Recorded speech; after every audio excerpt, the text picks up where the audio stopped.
Thank you for listening to the BJJ Brick Podcast.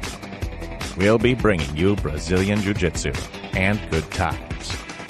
We hope to flatten your Jiu-Jitsu learning curve, help you get the most out of your grappling ability, and meet your goals both on and off the mat. Welcome back, my friends. Episode 81 of the BJJ Brick Podcast. I'm Gary, and I've got my sidekick and partner in crime, Byron, here. How you doing today, Byron? I'm doing good, Gary. I'm trying to stay out of trouble, I guess. Because you're my partner in crime. Yep. One of us has to take the heat, though, and it ain't going to be me. I am not going back to the slammer. Yeah, because I know you've already got 2 strikes. All right, well, if you are new to the podcast, we are not 2 criminals talking about jiu-jitsu. We're just 2 regular guys sharing our experience. Talking about criminals and jiu-jitsu, maybe. But we've got a great episode this week. We have our friend Chris Easter. He's a guy we used to train with many years ago, and he was always someone to have a good time with on the mat and look up to, and it's fun to get him on the show here. He's done a lot of things for jiu-jitsu. Yeah, I always looked up to him, taught us a lot, and we owe a lot there to Chris Easter. Yeah, so the interview was a lot of fun. He gives tons of great coaching advice, and I was thinking back about myself. I remember he was one of my earlier coaches, like at tournaments and stuff. Yelling advice to me and trying to help me out, and I think I kind of relived some of the stuff that he told me just during the interview, and it brought back some memories and reiterated some things that he has said before. So it's a fun interview, and we'll get to that here in a little bit. How's your week, Gary? Oh, it's awesome. How about yours? How's the knee feeling? Pretty good. My knee is pretty good, I would say, like 90%. I'm grappling more. I didn't take a whole week off over the course of this month, but I've had taken some nights off and to try to take it easy and let it heal up. But I feel like I'm ready to go my schedule anyway for jiu-jitsu is back up to full strength. I was going to say, I know you trained last night, or you taught the competition class, so it's good to see you back getting there. Yeah, I'm loving it, and I've already got my, my knee's been bothering me for about a month, and my pants got tighter, man, in 1 month without jiu-jitsu, with less jiu-jitsu. What I would say is that your knee's swelling up. Yeah. Yeah, that's what it is. Thanks, man. I appreciate that. Don't worry. I got your back, literally. Got the hooks in, there we wrist go. control. I got your back. But, man, I'm 35. I've been the same pant size since high school.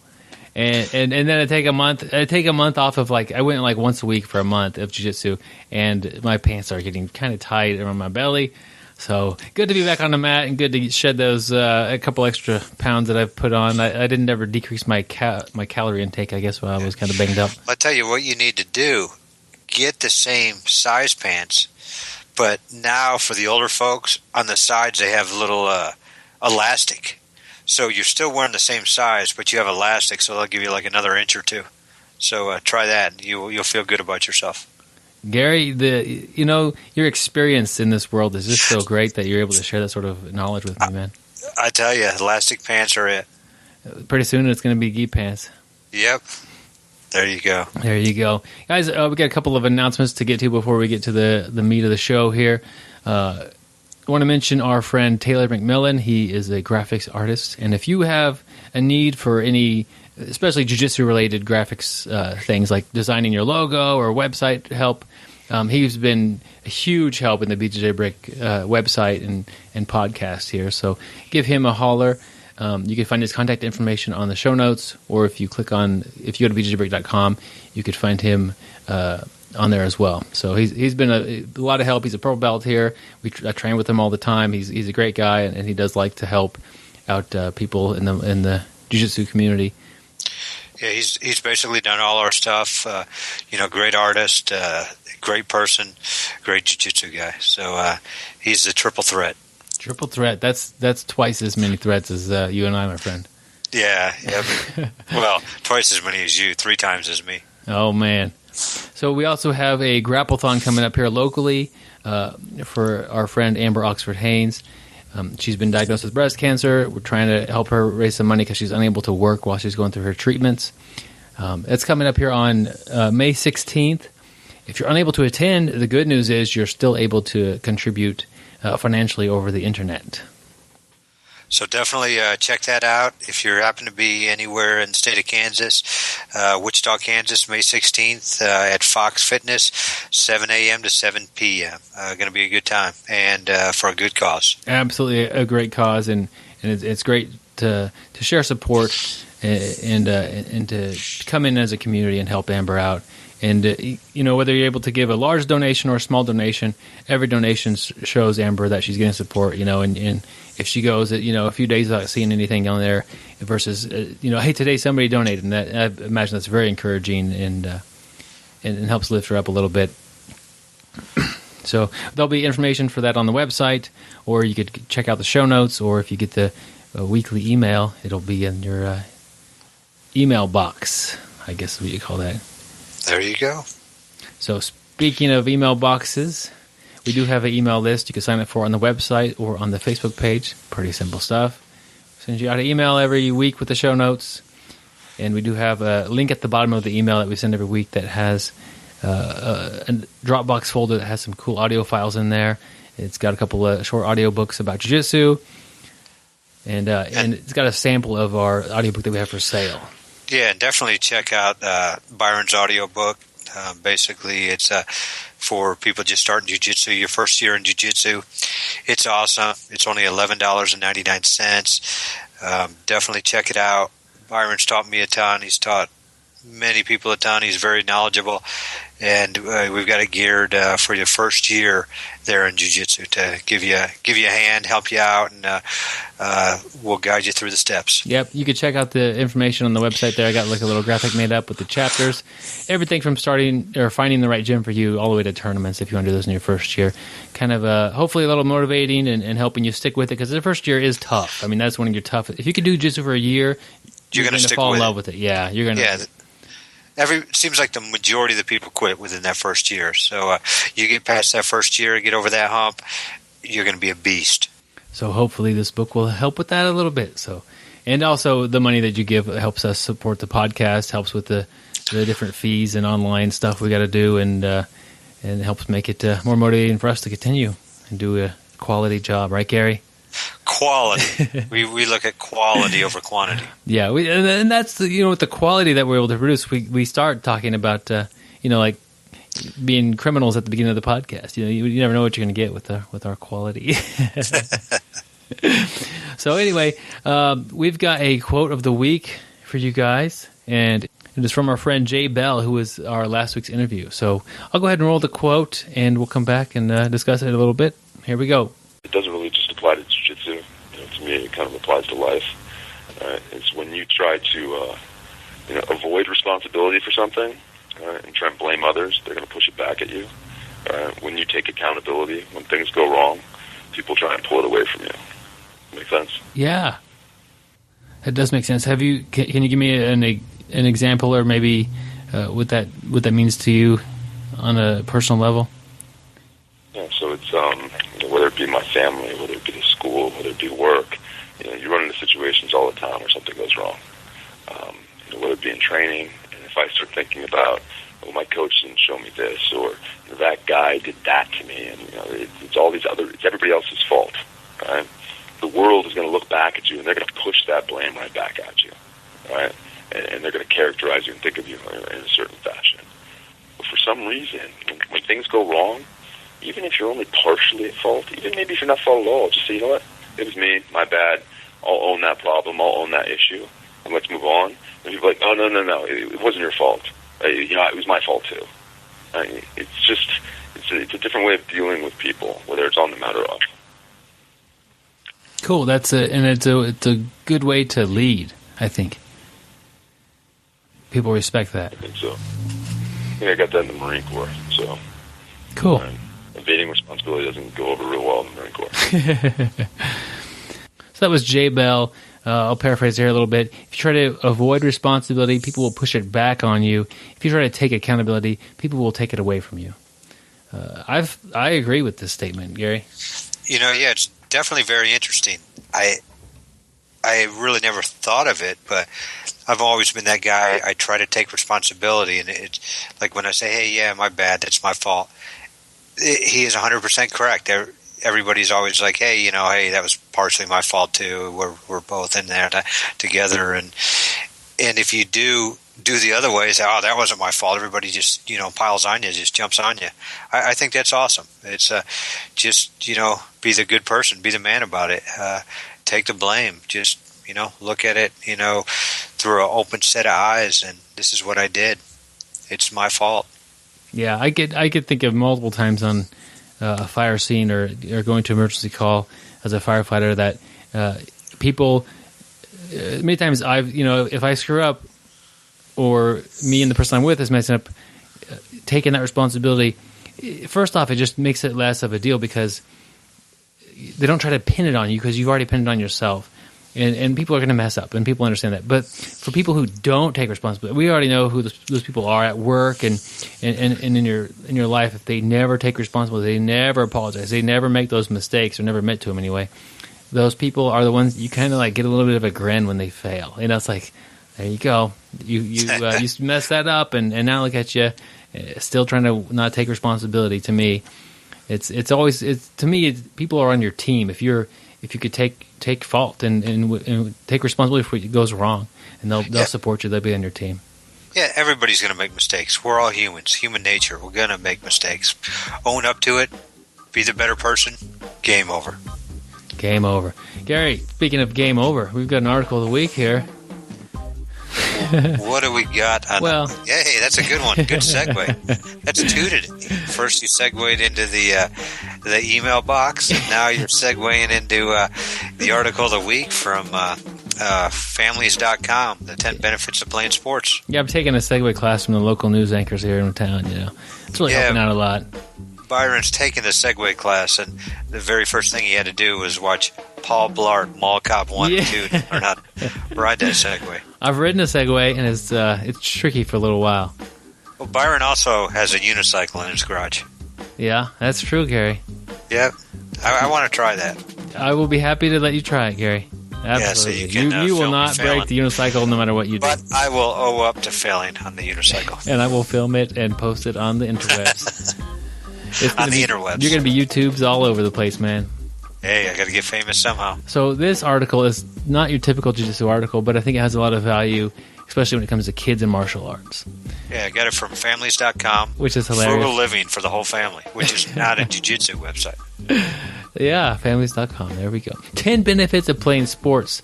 And it doesn't say for kids, but it appears the article is pretty much about kids playing sports. So they've got a list of 10 here. The first one right away is playing sports is fun. It gives your kids something fun to do, and they feel like they belong in a group. Yep, definitely. Number 2 there, kids that play sports are going to have more positive body image and higher self-esteem, less likely to be overweight. Great qualities to have. Yep. Number 3 on the list here, kids involved in sports are less likely to take drugs or smoke because they realize the impact on the activities that they do, and girls who play sports are less likely to become pregnant.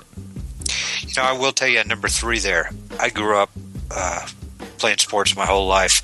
Had an older brother who also played sports and would teach me lessons about sports. And, he always told me that, smoking is bad for you. I hung around a crowd. All my friends that I grew up with all turned into people who smoked and got in trouble. And I was the one guy who stayed out of that. And I used to always say, I do not want my athletic performance to decrease based on smoking. So I can totally relate to number 3 there. And those gangs and stuff, we're trying to recruit Gary like really hard. They were. Well, it's because I was good with the bow staff. I knew it. I knew you were going to say that. He's a legend of that staff. Number 4, physical activity. You're going to reduce stress, which in turn will reduce depression. Number 5, sports help kids develop discipline. That's true. I would, and especially martial arts. Yeah, especially martial arts. Kids who play sports learn. Sometimes you win, sometimes you lose. So you definitely need that skill in the world. It's going to translate over to school, to jobs, so it helps you deal with disappointment and then go on. Yeah, it's if you don't get through school without really losing anything, and then you face your first set of like a loss as an adult, that's going to sting a lot more. It's a lot more disappointing. What do we got here? Number 7. Statistics show that kids who are involved in sports while in high school are more likely to experience academic success and graduate from high school. Those are both good things. Sports develop teamwork and leadership skills. Kids learn quickly that they have to work together as a team to win the game, and that's going to help you in sports, life, relationships, everything. Number 9, motor skills, strategic thinking, and even math skills are learned while playing sports. I think Jiu-Jitsu is good in all these. Strategic thinking, like they say, it's like chess, but for people. Yeah, definitely. It's a game of chess, basically. And you're talking about math skills. I remember playing basketball. I got very good at adding by twos because I always knew how many points I scored. I got 6 points already. I need 2 more to hit double, or 2 more baskets to get to double figures. So definitely helped me out. But I don't think I was a great team player if I was cared about my own stats. But I was good at number 9. Number 10, regular exercises increases your quality of life. And the big point is, children who exercise are more likely to continue into adulthood. Very important. So as you're working on your math skills there, as little child Gary here, you make 6 baskets. How many did you miss?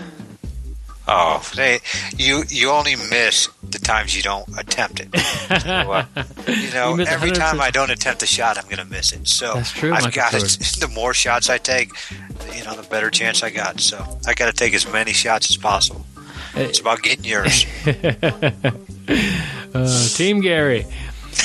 It ends the article by saying, whatever way you look at it, sports benefits your child, and Jiu-Jitsu is so good for this for so many reasons. The discipline and all these lists they give you, but pretty much all kids' sports in school have seasons where they come and they go, and it's great if your kid wants to play basketball or football or wrestle. All these sports are great for them, but if they have Jiu-Jitsu, they could do that in the off season. They could do that year round. They could do that in the summertime while they're not in school. I mean, there's so many opportunities that Jiu-Jitsu offers kids. So if you've got kids and you're thinking about getting them on the mat, I think this article is a great read. It's pretty simple. We basically read the whole thing, but there's a few more parts to it that we kind of left out. But it's to me, it's encouraging to get your kids out doing some kind of sport, get them exposed to multiple things, see what they like. If they go in and they hate Jiu-Jitsu, maybe the school try a different school. If they're going to hate that school, maybe try a different sport. But give them a shot at it. I think a lot of kids will have a good time with it.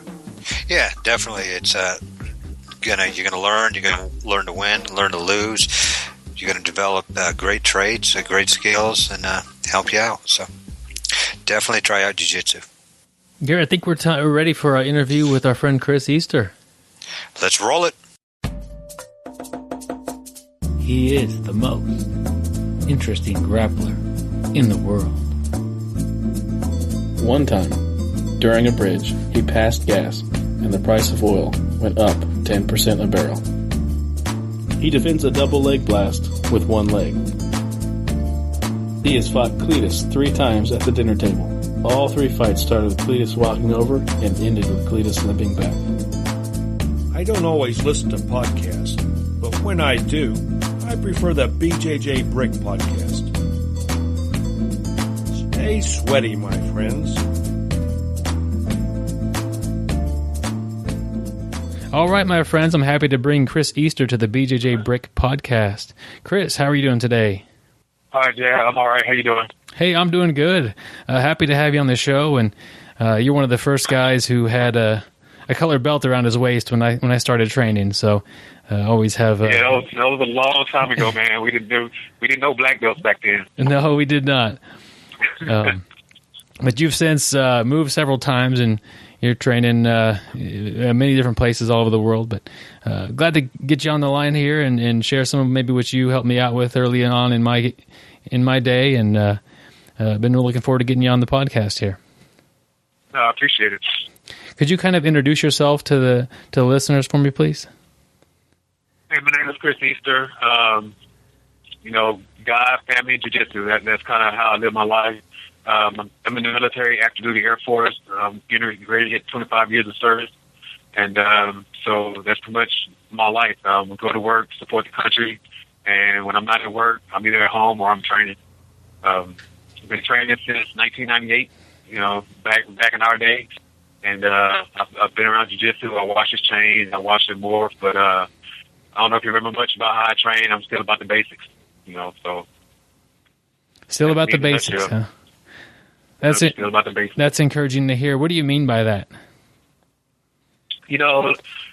I see the flashy, the Barambolos, the 50-50, and all the other things that come out. And, I practice them, I train them, but I do them more to understand, since I do compete a lot, to understand if somebody puts me in it, what I need to do to get out of it. But as far as when I'm rolling, I'm strictly I like to get to the guard and finish with a choke, or get the sweep, finish with the mount. I'm still the side mount, 100 kilo stack pressure that I, learned and trained under Sergio Penha.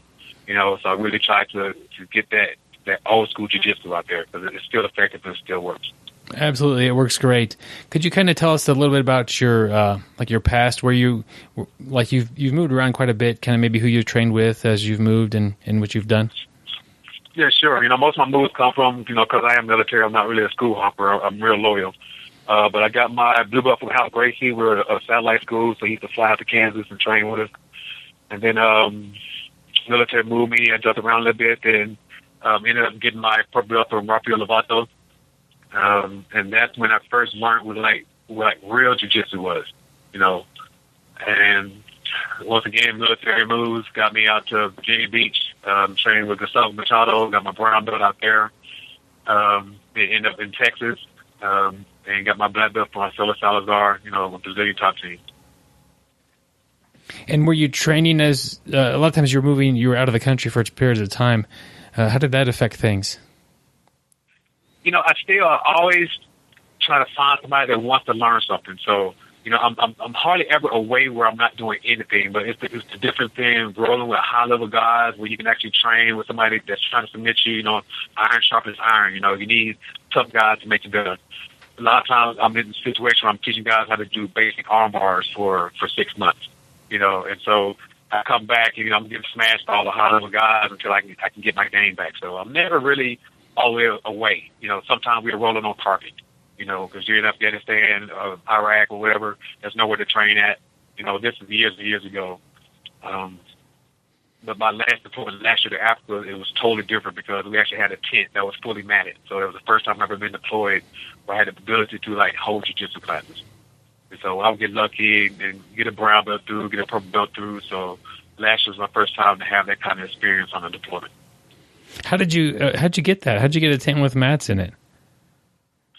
I mean, jiu-jitsu's growing. Yeah. So, each military service has its own, combatives, and that's kind of how they push it under the combative flag.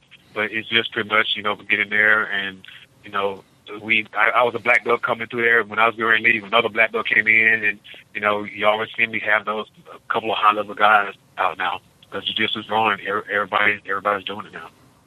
It's the taekwondo of the 80s. Yeah, but a little different. It's taekwondo, it's growing fast, but it's different in what we do and how we train. I think that's pretty funny. Yeah. Oh yeah. So if you are training and you're in a room with a bunch of fairly new students, and you're teaching them arm bars from guard and how to do a sweep and real basic things, are you able at all to work on anything in your game, or are you just kind of just helping people out and helping them grow? What I do is I'm big on drilling now. I'm a lot of guys, and I see the importance of drilling. And so now, even though they're learning the basics, I try to make everything into a drill. And so that way I'm always working on my timing or something like that. But there's no substitution of having a guy at a high level that you can compete against. So you can drill all day and work on your timing, but, if you're not defending, you're not, training hard. Yeah. Help me out here. What do you mean by drilling? Do you mean you and me pair up and you're going to do a whole bunch of arm bars from your guard, or we pair up and we kind of work a position and I kind of give you some resistance, or what do you mean by when you say drilling? For me, drilling, I have situational drills like today, for instance, we drilled arm triangle, and then I work different phases of the arm triangle, and then as I both first people get up to a certain level, then it's, you know, we drift in this position, and all you can do is this arm triangle. You're trying to defend, you're trying to get out, and boom. So I've taught the basic arm triangle. I got them learning the defensives. I taught the guys how to actually do the move. I let them do that move over and over and over until I feel comfortable they're at a certain level, and then I start having them add the resistance. That's one form of drilling that I do. Then the other form is like, you know, you put a minute on the clock and you do the same move over and over and over and over and over. So sometimes the drilling is for like your conditioning, sometimes it's for your technique, and sometimes it's for you to get down there and go one-on-one in a controlled environment. So there's several different like methods of drilling, and then there's different things you could drill with those. Kind of sounds like. Exactly.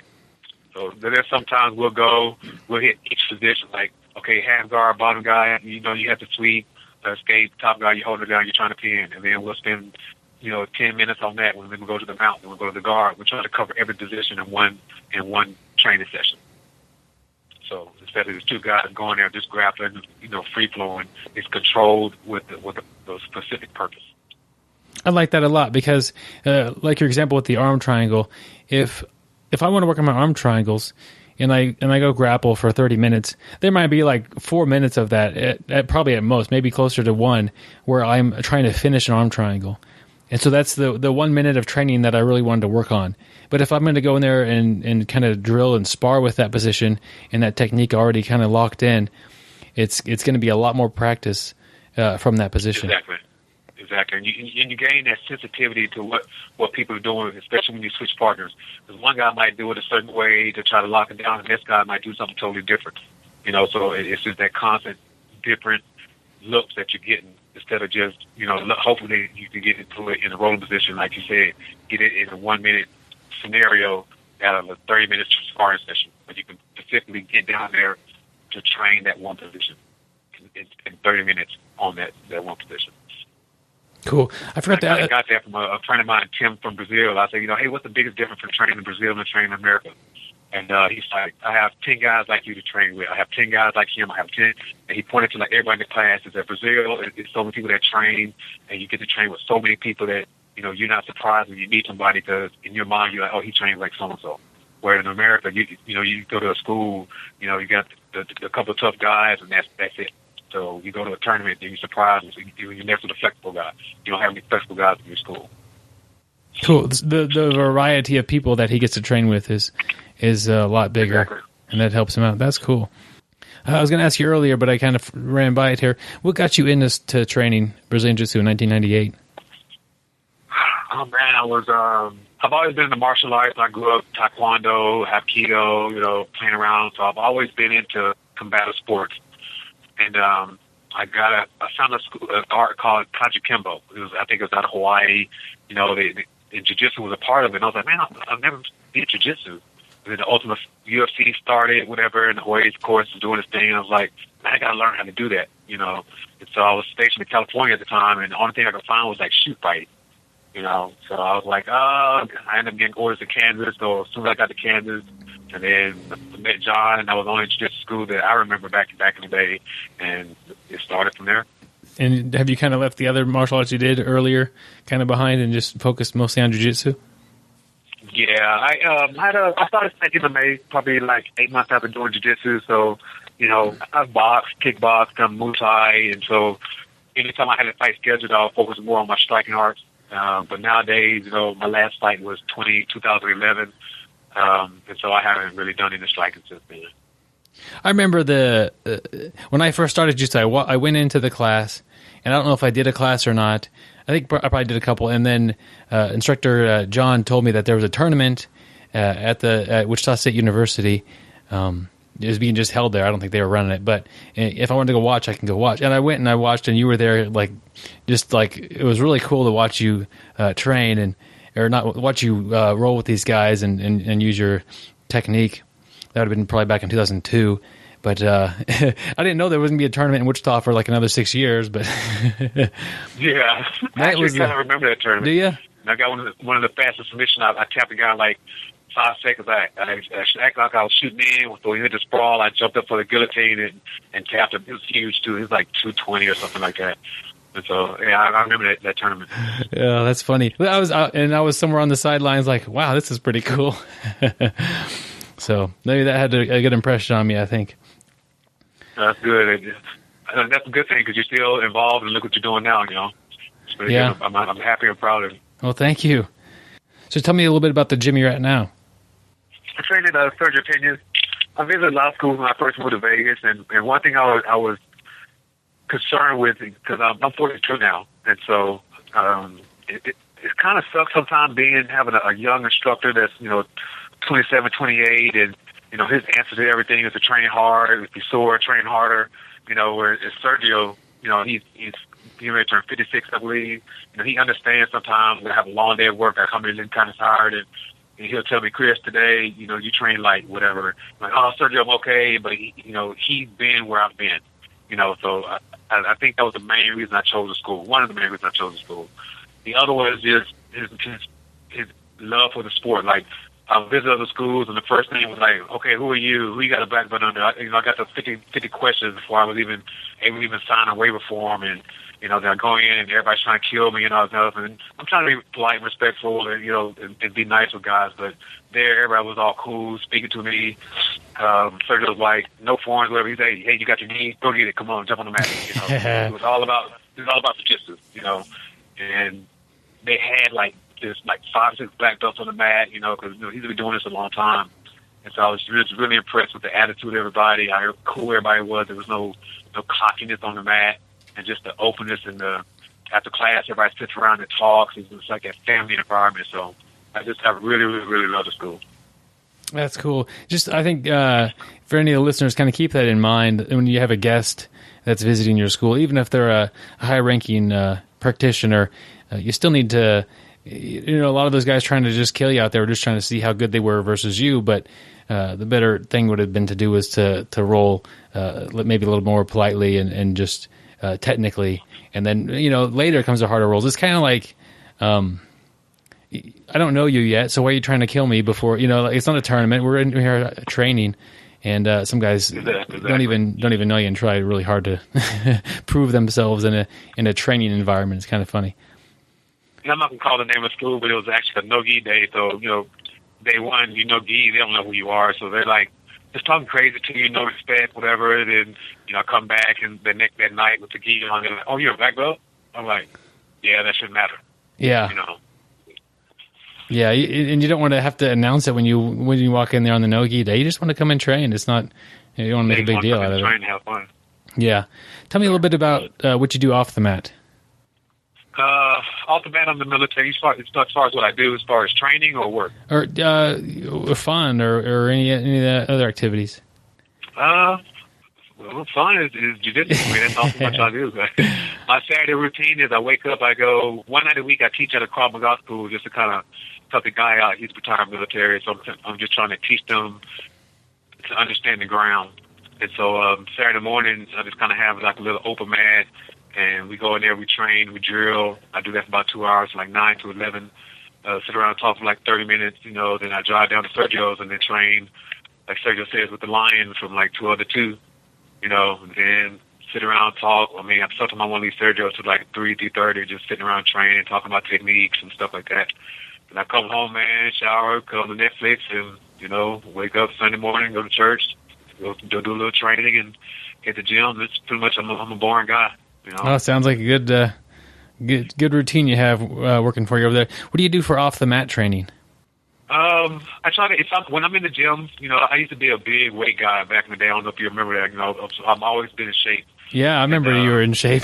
Yeah, I used to at the weight of 180. Man, I was benching 425, deadlifting 505. I mean, I was a beast. But I try not to carry that stuff around now. Most of my training is like grip training, high rep squats, circuits, Tabatas, treadmill, just something to always improve my conditioning.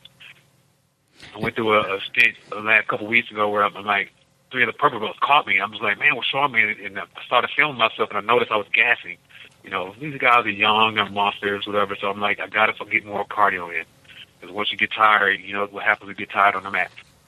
Technique gets sloppy, and bad things start happening to you. So I'm more focused on conditioning now than strength. You think that's, I mean, when you were lifting weights all the time, is that, you're just favoring the cardio conditioning over that now, or is that just producing better results for you, or? Well, back then, because, you know, I was competing a lot still, and I was going against guys that were, you know, they had black belt instructors, their technique was better, and I can't remember who I was talking to. Matter of fact, I think it was Lovato before I got under him, and I asked him that question. I was like, hey, what do I do against guys that are better than me? He's like, no, hey, you know, like in shape, you need to physically weigh them down first, bring them down to your level, then go after them. And so that's why I kind of hit the gym hard to just be that physical monster. The guys would just complain about my strength at the tournament. Man, you're too strong for me. You know, so now, you know, I try to be more technical on the mat. You know, everybody says, oh, man, you're technical. So, you know, I kind of don't lift a lot. I mean, when I got my blue belt from Hal Gracie, he just crushed me. I'm just like, this little guy, I should pop his head off. Like, how is this guy doing this to me? You know, he's like, made me just want to stop lifting weights. And I remember Hal told me, hey, bro, you need still lift. That's a technique. He said, one day, you know, you might need that strength to get out. So always stay in shape, was his point to me. So I've always, like, kept it to a point where, but I don't over-obsess about being strong in the gym anymore. Yeah. You said you're 42 now? Yeah, I'm 42 and now. You mentioned a little bit earlier about, you know, training as a younger guy, you just train harder and train more. And now maybe that's not really an option with work and your body changing and in what you're doing. How do you train differently than you did when you were younger? Well, a couple of years ago when I was out in California, I got a chance to meet Jiva Santana. I think I'm saying his name right. They call him the Godfather of Jiu-Jitsu out there. He's a like Bellator. They call him the Arm Collector. I don't know if you know who he is, but he's an older guy. He was 40-something, killing guys in Bellator. So I had the chance to talk to him at, I think it was Pan Am. And told him about, you know, hey, I'm getting older, whatever. And I explained to him my training regimen. Because I was getting ready for this title fight, MMA. And he's like, bro, you train too hard. He says, you know what you know, you can do what you do. He said, today you just lift hard, you need to train like in jiu-jitsu. If you know you have a hard training session with jiu-jitsu, you need to lift like that day. Don't do MMA and jiu-jitsu on the same day. He really, like, mentored me on how to combine my weights with my martial arts training, my MMA training, and my jiu-jitsu training. So I kind of just take that now. If I'm sore, like today, I'm just dying from the squats that I did. I try not to train hard today. I try to focus more on drilling. And, like, tomorrow probably more drilling, but Monday I probably hit the mess hard because Monday's a big day at Sergio's. We'll probably have to, like, Monday and Wednesday is like 30 guys on the mat. So I'll probably save, you know, I won't lift heavy on Monday so I can be fresh that Monday night and really train hard. So it's basically like I'm too old to train and have, you know, 3 hard training sessions in a day. But like back in 2011, I'll wake up 5 o'clock in the morning and do weights and cardio in the morning. I'll go to work. On my lunch break, I'll go back and do abs and, you know, grip training on my lunch break or whatever. Might do some sprints or something like that. Go back to work, then drive to jiu-jitsu. Then I'll do boxing, jiu-jitsu class, then a Muay Thai class at night. Then I get home at like 9, 10 o'clock at night and go to bed. So, I mean, I was just really killing my body, and I think that's where a lot of, like, both my shoulder injuries came from, and just really tore my body up training that way. So how did you injure your shoulder? Was it like something tear in there, or was it just overuse? Or I think my right one was more overuse and waste. I kind of popped that. I think I told you my max was like 425. Well, when I tried 430, I popped my shoulder, and then my other shoulder came from a big. You got to watch rolling guys that weigh 400 pounds. Even when they're doing the technique wrong, it's still too bad on your joints. And so I was showing him how to do Kimura and Americana and him twisting and torquing, and he kind of rearranged my shoulder joints out there. Wow. It's man, how long did each one of those take you out of the game? Against the doctor's wishes, I had the one surgery in July, and then I had the next surgery in August. He didn't want to do it that close, but I told him, I'm like, if I'm going to rehab on one side, I got to rehab the other side. So I had the surgery real close. And so I was probably back 100% like 10, 12 months later. I remember, you know, just I'll keep doing all the physical therapy exercises. And the doctor, he told me, like, you know, this day you'll feel strong again. Then I remember when I was in Africa, I started pushing up. I think I got the 150-pound dumbbells last year in the gym. and that was stronger than I'd ever gotten before. So, shoulders are strong now. Still 42, so I got to take care of them. But shoulders feel good now. Cool. Could you just kind of describe your style of jiu-jitsu? You said you like the basics, but can you describe maybe a couple of techniques that you like to do a lot? Yeah. So if I'm at a tournament, whatever, for me, I don't believe in guard pulling, whatever. I'm always going to try to get the takedown. One thing about starting my jiu-jitsu training in Kansas, there was a lot of wrestlers in class all the time. So everybody thinks like I came up there, it's like, oh, you're a wrestler. No, I'm not. I just started jiu-jitsu in Kansas. And, Eric Payne, I don't know if you remember Eric or not. Yeah. Eric had spent a lot of time with me on my wrestling skills, whatever. So, I understand takedowns to the point where I hope most of the time I get the takedown. And I'm a pretty good guard passer, so I get the takedown, try to pass the guard, then I try to finish from the side. I'm all about pressure, constant grinding. I'm just gonna outwork you. Favorite submissions. I love triangles, arm triangles, Kimuras. I'm not a big armbar guy. You probably could find anybody that could tell you I armbar them. I don't know. I'm a black belt. I can teach the basics of it, but I'm not really a good armbar guy. But I love Kimuras, I love locks, and I love chokes. Cool. Everybody, yeah. I finished a lot of guillotines also. A lot of guillotines. That's good when you're working for the takedown, and I think there's some good opportunities standing up with those guillotines too. That helps with your takedown. To follow up with that. You mentioned you like doing a lot of Kimuras, and you actually got injured. Somebody's working on a Kimura during training. It seems like everybody's worried that footlocks are going to hurt them, and that you're just going to ruin your legs. But it seems like Kimuras injure a lot of people. It seems like a lot. I've seen Kimuras just tear so many people up. And footlocks, the problem with footlocks, the other person trying to get out, a lot of times injures that. It's not the person that's actually applying the technique. The other person might roll wrong or something like that, or apply it too hard. There's no need to rip a footlock when you train a footlock on your partner, especially heel hooks. But Kimuras, man, Kimuras is the kind of technique you can't wait till it's painful to tap. And most of the time, that's what I see. The guy's going. The other guy has this grimace on his face. I'm just like, tap. If it hurts that bad, tap. But he's trying to get out, then a rip. Like they need to identify when to tap sooner. They need to see it coming a little bit more. Go ahead. They need to see it coming in ahead of time a little bit more and call it there. Go ahead and tap. Sometimes it's just swallow the pride, Yeah. Like I said, I tapped the 3 purple belts last week. I'm not gonna tear up anything. I'll tap, learn my lesson, and start again. And instead of trying to say, "Oh, I don't want to tap to a purple belt," and then I'm not off the mat for 6 months because I'm hurt. Yeah, I could have got out of each one of those techniques, but I'm 42. I don't heal like I did back in the day, so it's not worth that for me. Yeah, I'm always like when I get tapped by somebody's lower belt than me, it's always like, dang it, But I'm always like a little bit proud of them too. Somebody you're training with, and they've been paying attention and working hard. It's like, man, that's awesome that he's getting up there on me.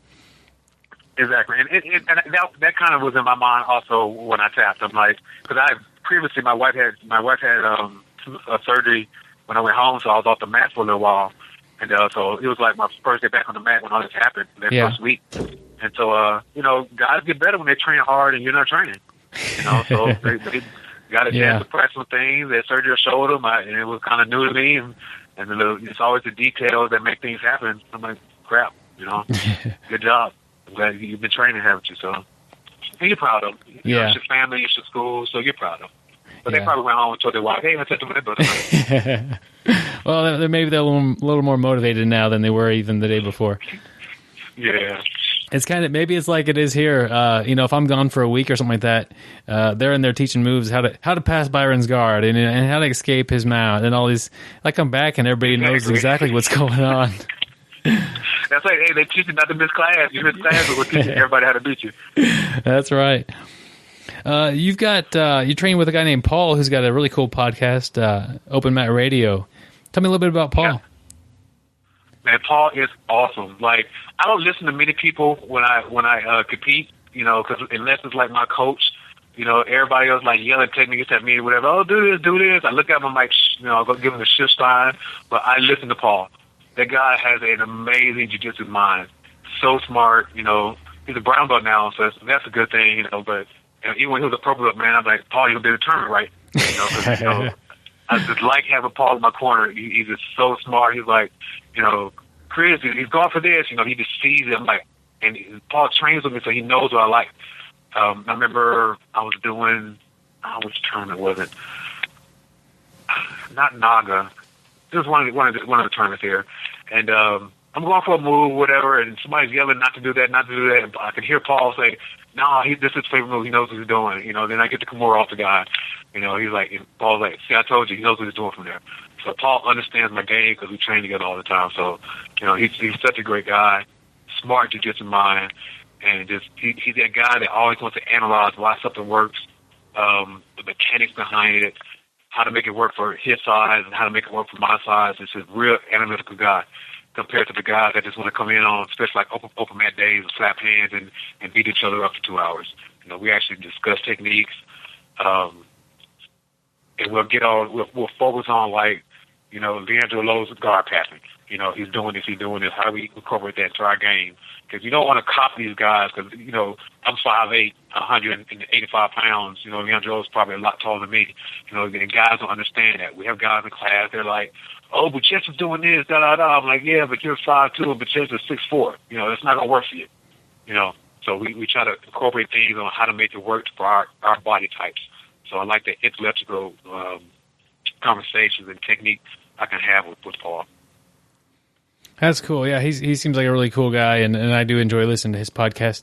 Yeah, you mentioned a little bit about body types and looking up to other athletes and kind of seeing what they're doing, but not being able to copy it. Do you prefer to look at somebody's style and say, "I like the way he grapples, and I want to learn a little bit of that," or maybe look at first their body type, or maybe some of their flexibility, or whatever you have that's similar to them, and then look at what they're doing, or how do you kind of find somebody to model after? I mean, a technique is a technique, and if a technique works fine, I mean, that's okay. But a lot of guys they're practicing things like, I had a cat, not flexible, big, kind of chubby guy, and he's trying to berimbolo. He's like, "Oh, I really like that stuff, whatever," but he can't even get his legs over his shoulders. But he spends so much time trying to berimbolo stuff during class. I was like, work on the basics. Learn how to pull guard. He couldn't do any of that stuff because he was trying to learn how to berimbolo. Somebody knows how to foot lock. You can't get your feet over to the correct position. You're going to get, sacrificed to a foot lock all the time. So, it's important. I remember I was in opportunity. The school split up, and it's like I enjoyed both instructors. So who do you follow? And one of the guys was a shorter, they're both Brazilian. One of the guys was a shorter, smaller guy, 140 pounds, great instructor, whatever. And the other instructor was like a little bit taller than me, but, my size. And so I stayed with him because I would think most of his techniques would fit what I try to do. Whereas the other guy, he was always, wanting me to fight from the bottom, wanted me to do this, whatever, which, I enjoyed learning all that stuff, whatever, but I'm not going to do that stuff when it's time for me to face somebody one-on-one and apply my pressure to them. So I think it's important to find instructors that, can either teach to your level or whatever they're teaching matches you. I would say Levanto is the best instructor I've ever had in picking one technique and making it fit to everybody in the room. Yeah. You're short, whatever, so you need to do this to make this technique work. You're tall, whatever, you need to do this to the same technique, but these are the adjustments you need to make. I think Levanto is the best guy I've ever seen do that. That's cool. You mentioned that one of your favorite techniques is a triangle choke. Is that right? Yeah. And you're, would you say 5'8"? Yeah, I'm 5'8", but this actually came from how when I got my blue belt, I was like, "Oh yeah, I'm too short to do triangles." Yeah. He's like, "How much shorter than me?" And he's like, "Oh, it's crazy for me." And he just gave me those details about creating the angle, pressure on the head and all that kind of stuff. And a lot of guys were surprised, like when I tap them with triangles, they're like, "How are you triangling people?" I'm like, "It's all about the angle." So this is about angle, leverage, and pressure. Not about strength. Cool. So don't. If you're 6'4", triangles a whole lot more easier than 5'8". But don't discount the technique as something that's not going to work for you. If maybe you're not as tall, or maybe you're too tall for a technique to work, or something like that. Give it a try, and you found a really good triangle that maybe you would have not even considered working on. Yeah, because when I set my triangle up, I'm not in a hurry to get the actual figure four part of it. You know, I'm into the hip a lot with the bottom leg, and I'm across the head, and I'm really pressuring down, creating my angle, and I'm keeping my leg down with my arms. And then at the final minute, when I'm ready, then I bring my leg over and lock the triangle in. So that's how I actually I'm able to get that angle and cut it, and then get that final lock in, being a shorter person. Yeah, I think that with the triangle specifically, a lot of times people want a triangle with like the big chunk of the shoulder in, and like you just exactly, and they include too much of that. Like if you come over and just like get like the last little bit of the shoulder and like, you know, does that make sense? Like a lot of the shoulder is out of the triangle, but enough of it to push on their neck. It's a lot easier to lock up on a bigger guy, for me anyway. Yeah, I try to have none. It's just neck, arm, and my legs. You know, that's cool. We talked a little bit about how you really enjoy having Paul help you when you're competing and send advice your way. How do you like to coach somebody? I like to know who they are. Like, I'll be at a tournament a lot of times, and I'll see a guy that I might have trained with years ago, whatever. He's like, "Hey, man, can you corner me?" I'm like, you know, sure, but I'm thinking to myself, I don't know what you want to do, you know. So I'm just like, hey, can you get out of the guard? Try to put me. It's kind of tough coaching a guy that you don't train with all the time. But if you know that person, whatever, you know their game, it's about a strategy, you know. So, you know, you got to get to a position where you got to employ your best team technique against this guy. And I think that's the beauty of tournaments. You know, you're taking your best and you're going to get somebody that's trying to bring his best. There's no experimenting. There's no playing around. There's no, hey, bro, let's roll like today. It's one-on-one, and you know the guy's trying to choke you, and you're trying to choke him. Yeah. So I think it is, when you're coaching the guy, you have to know what he's strong at, what he's weak at. When you see him put himself in a situation where he's going to get swept, and you know he's horrible from the bottom, you know, you tell him, hey, you need to let that submission go, whatever, and keep the top. You know, you're going against a guy that, you know, he's excellent from the bottom, wherever he's about to get swept, you might let him take that sweep, whatever, just because you know his bottom game is awesome. So I think you got to know the person you're coaching. Yeah, it sounds a lot. It helped them play to their game, and that you talk a little bit about having like a couple of really good moves. That's the idea of the BJJ brick. Like, have a couple of moves that are like almost like a weapon you could use at the tournament. It's not even if they don't know they're coming, they're going to be really shocked when you get hit with it. It's and if they know they're coming, a lot of times it won't matter anyway because you've gotten that weapon so well defined. It's gonna work anyway. Now, do you like to coach and like tell out like specific things, like walk them through things, or do you just like to kind of like give them a heads up of what's going on and just let them kind of fill out the match themselves usually? Once again, it depends who it is. Yeah. My buddy Mark had a big tournament a couple weeks ago. Mark's a collegiate level All-American, brown belt, tough guy. I mean, he taps me when we train. So I'm like, when Mark's standing up, Paul turns to me, because me and Paul were cornering him. He's like, what should we tell him standing up? I'm like, dude, Mark's an All-American. I don't feel qualified to say anything to him standing up. So I kind of give him, if I see the guys trying to set him up, like, hey, Mark, watch out for this, whatever. And I know Mark, you know, Mark likes to know the time. You know, say, hey, Mark, 1 minute down. Hey, Mark, you have 3 minutes, whatever. You know, because a lot of time he tries to strategize and get to certain positions at certain times. So once again, it's knowing the person you're coaching. You know, yeah. Me, I like to know time. I like to know time. You just let me know 2 minutes. If you know when it's a minute, you know. I mean, other than that, I don't need to know a time hack every minute. You know, I don't care about that. Just let me know when I'm 2 minutes out and a minute out, and maybe 30 seconds, depending on what's going on in the match. Yeah. I think it depends on the person. Yeah, if a blue belt finds himself coaching a brown belt, that's something that they could always help with. You know, I'm underqualified to help this guy with this part of the game, but yeah, you could always let him know the time. You could always kind of let him know what's going on. If maybe I think I earned 2 points for a takedown or something like that, and I didn't get it because of something else happened, or I thought I got a sweep. Letting me know that is kind of a nice thing. Paul is great at that. Paul is he? You know, if I do something and I'm out, whatever, I hear him say, "All right, Fish, you got your points." So I don't have to like turn back and look at the referee, see if he signaled or whatever. So he lets me know that. So now I know I can like go ahead and start my grind. You know, because you got to secure the points. My goal when I compete is submissions. Like if I win by points, you know, they're like, man, you won, wave your head down. I'm like, I didn't submit them. You know, So, but it's good to know I'm not going to give away a match. I didn't take an extra second and get 4 points for a mount. It's easy to go for submissions when you're up by 10.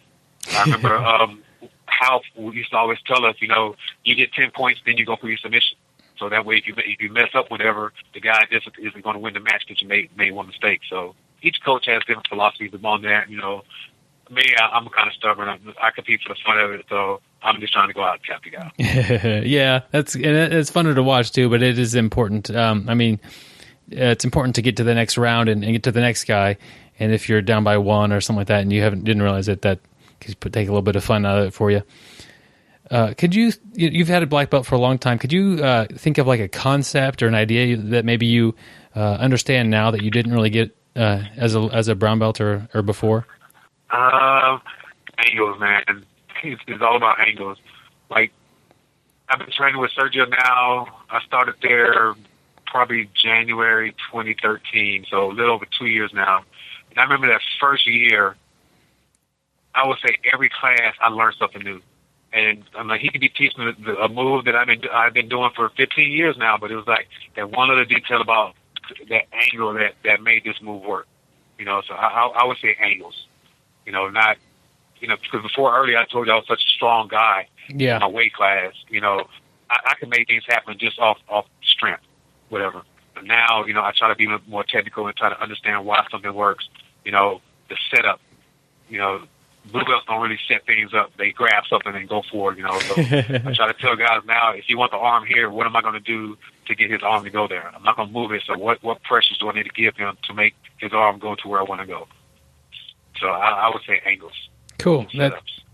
It's always interesting to see how, when you got your brown belt that day, you maybe didn't understand this concept so well, but you've been training for a long time and you were very good at jiu-jitsu, and then there's always so much more to learn and so much more to grow. One class we had last year, Sergio had a friend that he grew up with. They're both core belts. So I'm like, man, I have a class with 2 core belts. Man, what are they going to show us? I'm just like, our minds is like, man, we're going to learn this. We're going to learn all this stuff. And the simple guard, standing up in the guard, posturing in the guard, and breaking the guard was the focus of that night. And just the detail they talked to us about that simple thing was just mind-blowing to me.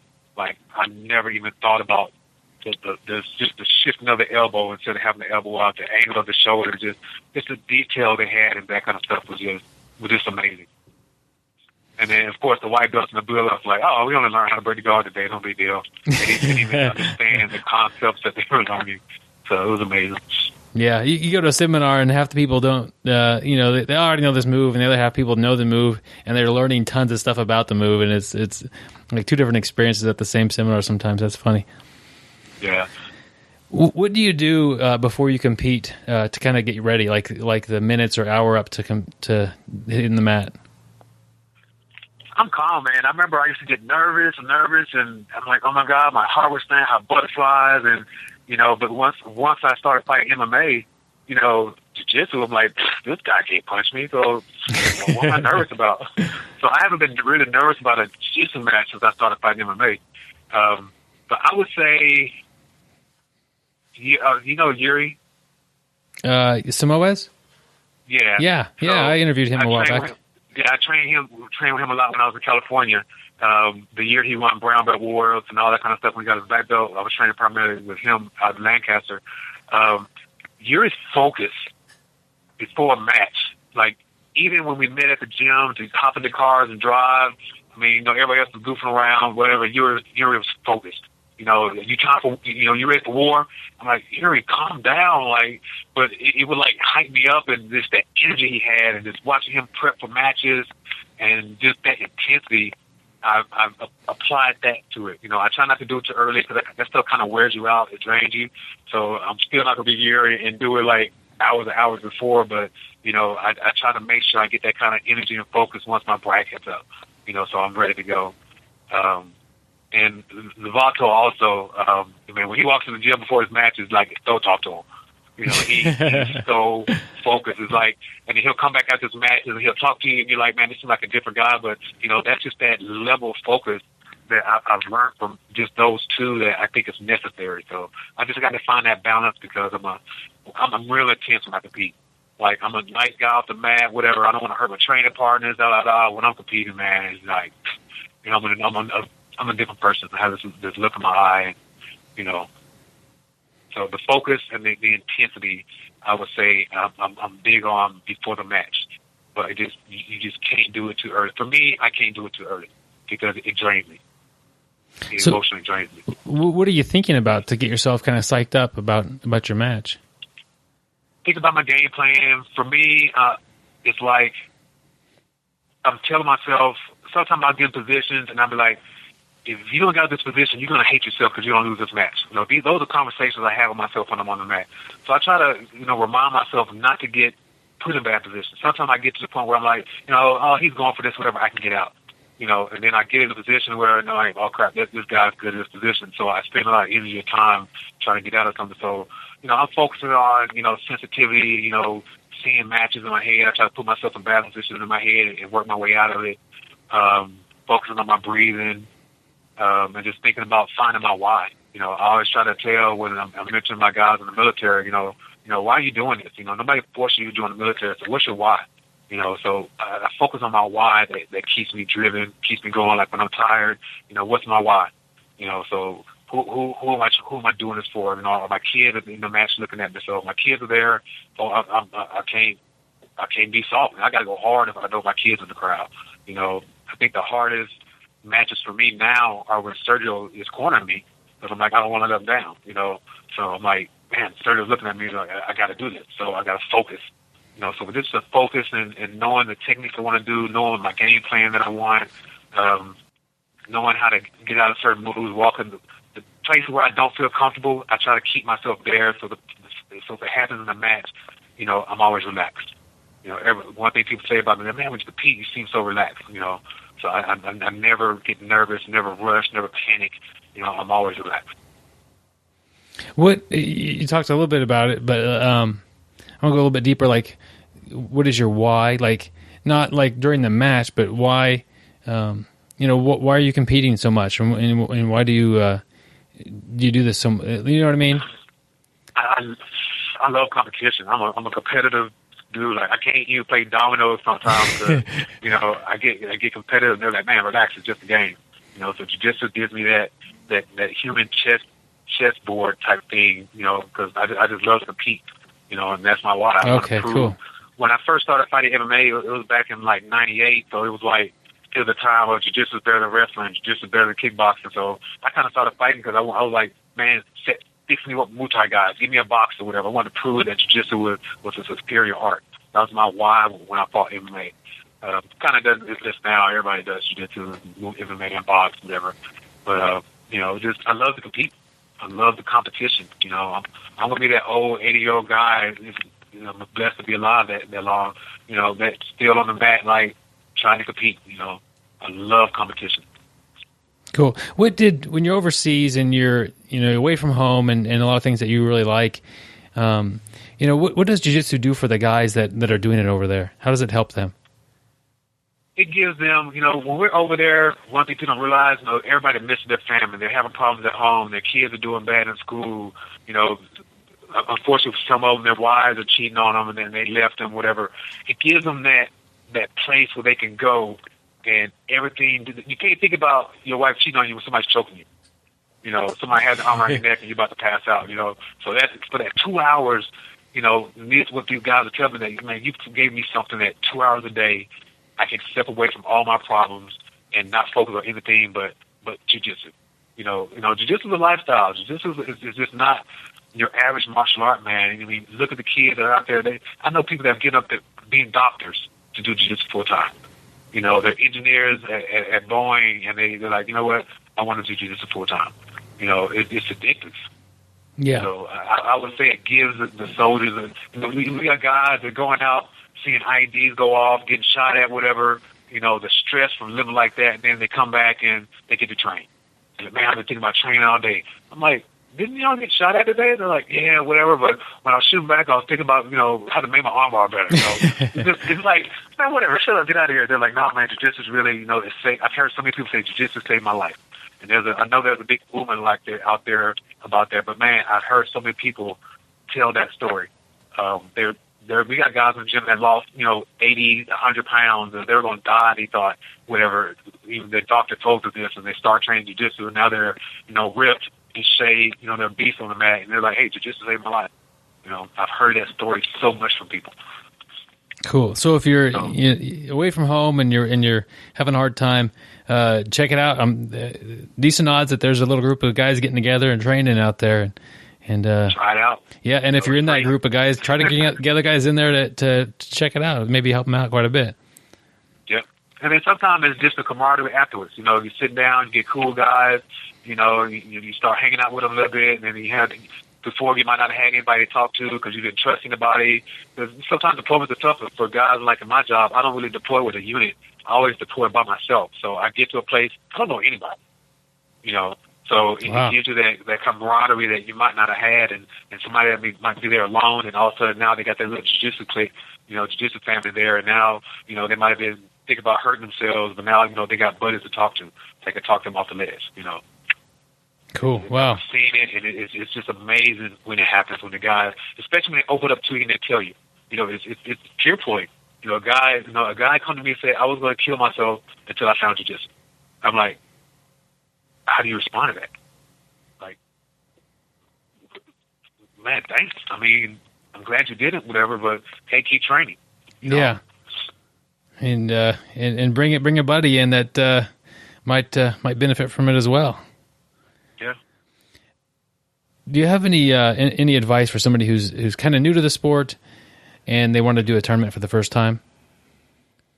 Have fun. That's the biggest thing. Have fun, because they especially that first tournament, they're not going to understand the nerves. They're not going to understand. They might be able to grapple for 10 minutes straight in the class, whatever, and their forearms don't hurt. But how many guys when you're at a tournament, you see after that match, 5 or 6 guys are rubbing their arms after the match? You cannot simulate the adrenaline, the nerves, everything that goes on in tournament. You can't match that in class at all. So it's the best is to go out there, have fun, and no guard. Like I had a guy, he just did a noggin for the first time, and he'd only been training like 3 weeks, and I mean, I just worked guard with him, passing the guard, holding up guard, defending guard, and he took second. The guy he lost to shouldn't have been in his category. I mean, this was 6 months and under, I think, is the lowest you can go. And the guy, when he was talking to him, he said he been training like 9 or 10 months, whatever. His coach just told him to get in that guy, the division, whatever. And so he lost to that guy with like 2 points. And all because he's like, all that guard stuff we did paid off. So if you look at the tournament, you're watching the match, how many guys are in the guard?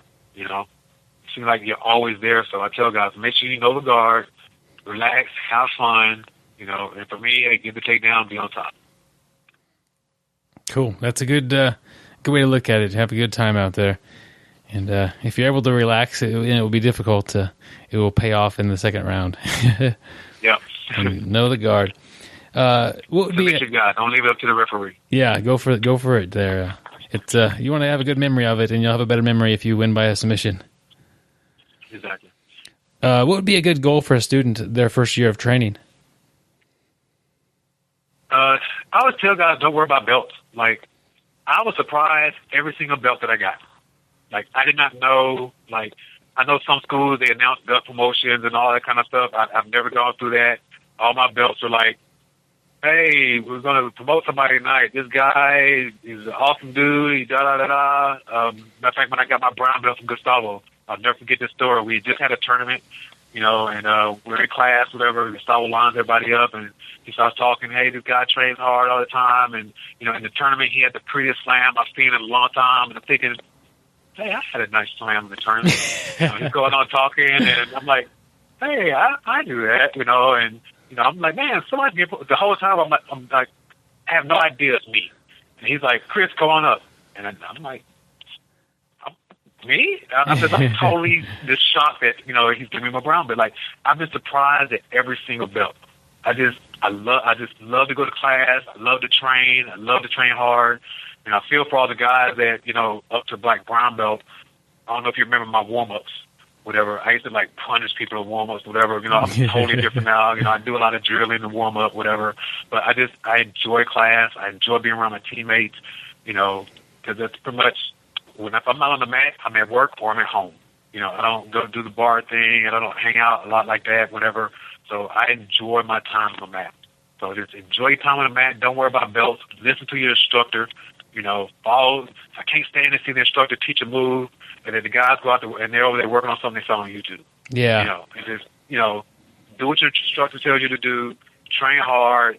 You see something you like on YouTube, go ask your instructor about it. I even do it sometimes. I see something a guy likes, I say, hey, Sergio, I saw it on YouTube, what do you think? And Sergio gives us this look, and you're like, it's all right, Chris, but just do this.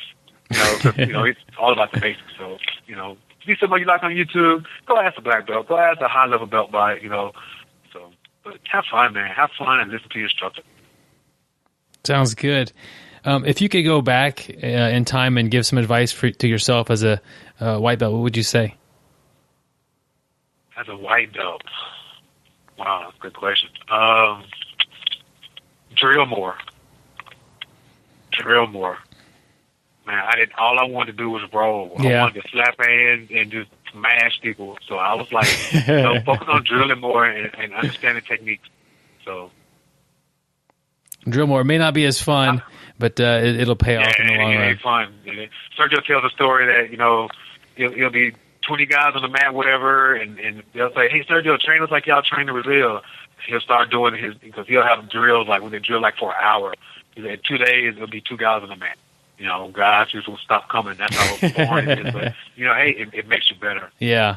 So, but people don't enjoy that part as much. No, they can't wait.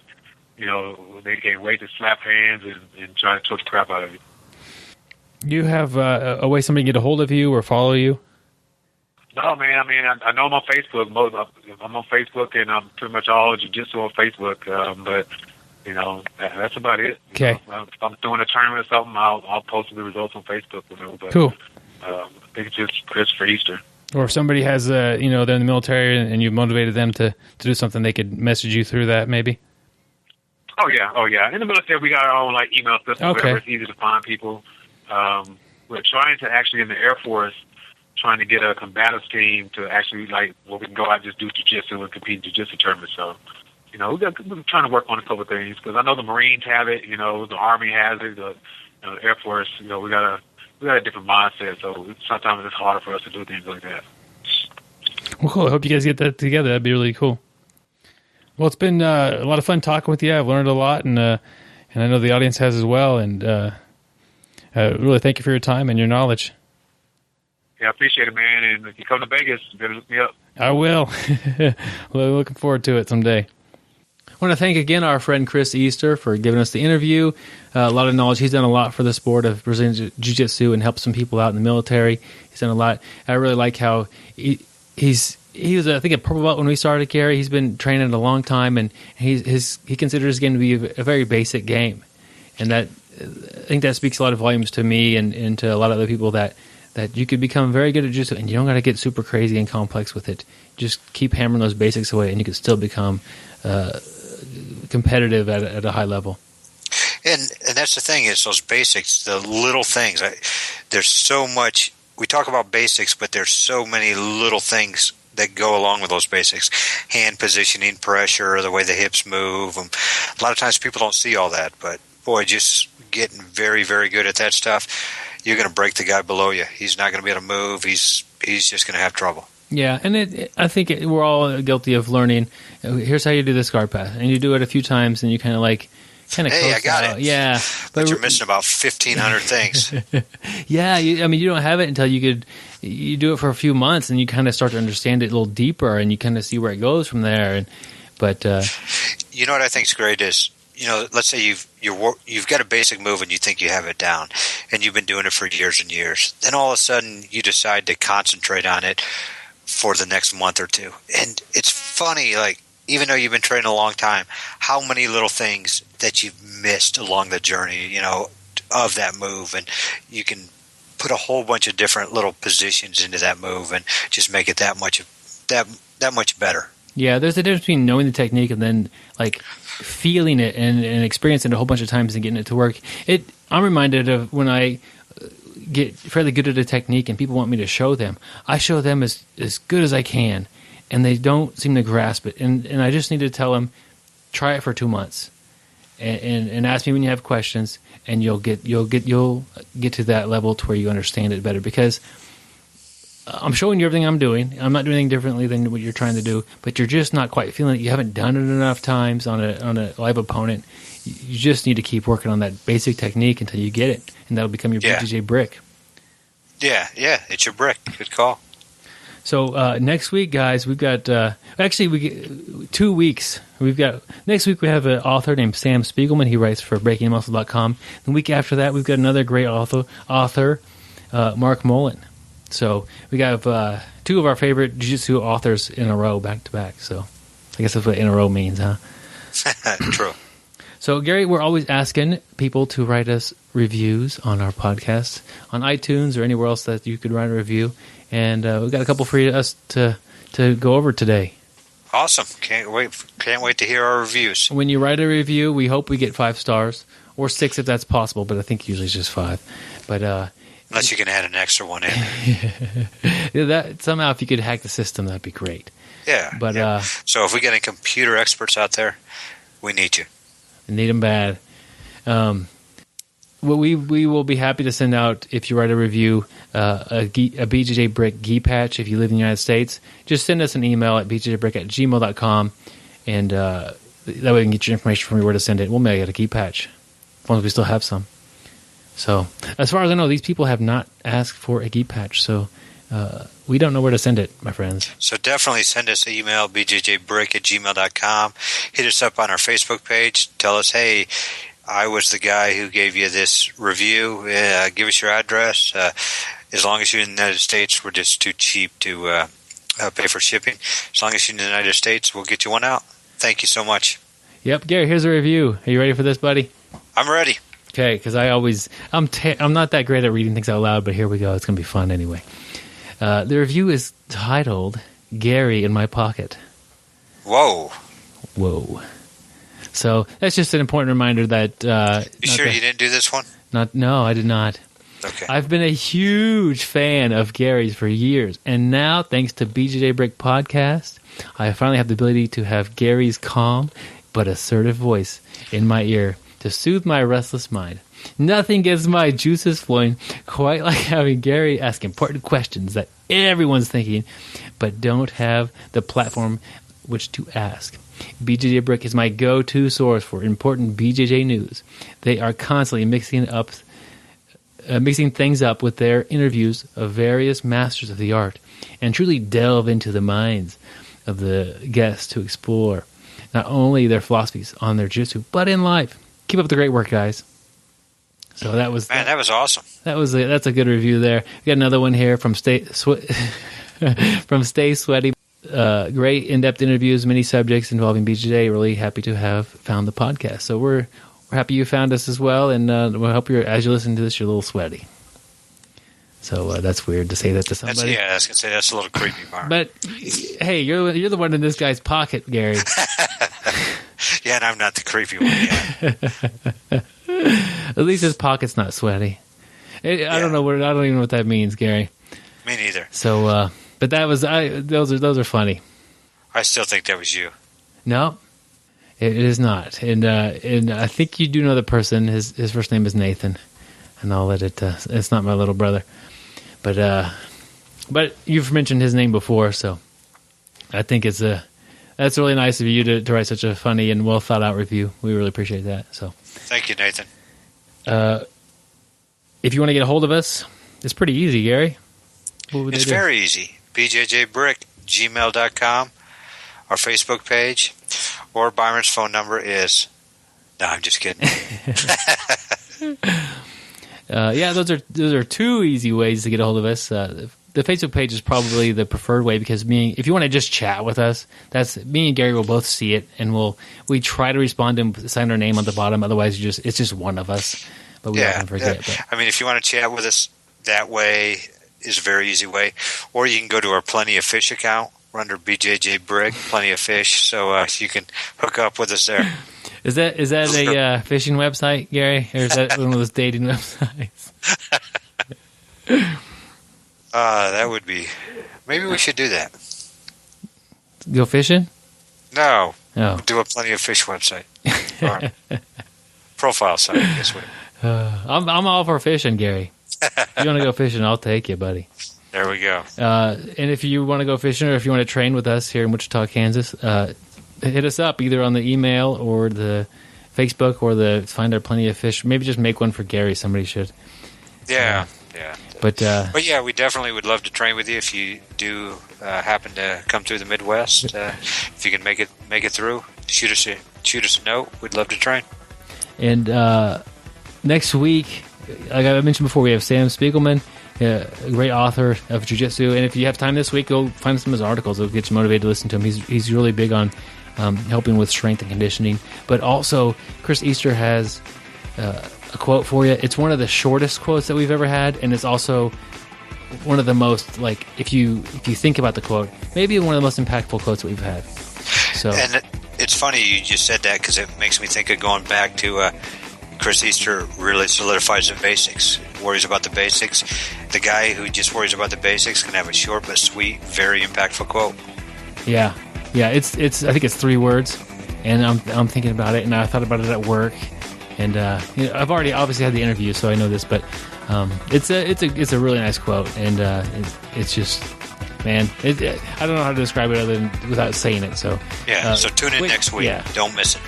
Yep. So we'll catch you guys next week. Hope you have a good week of training and stay healthy. Yep. Thank you very much for listening. We really appreciate it. And stay sweaty, my friends, but don't forget to shower. Thank you for listening. I hope you find the time today to roll. After all, the best way to get better at Brazilian Jiu-Jitsu is to do Brazilian Jiu-Jitsu.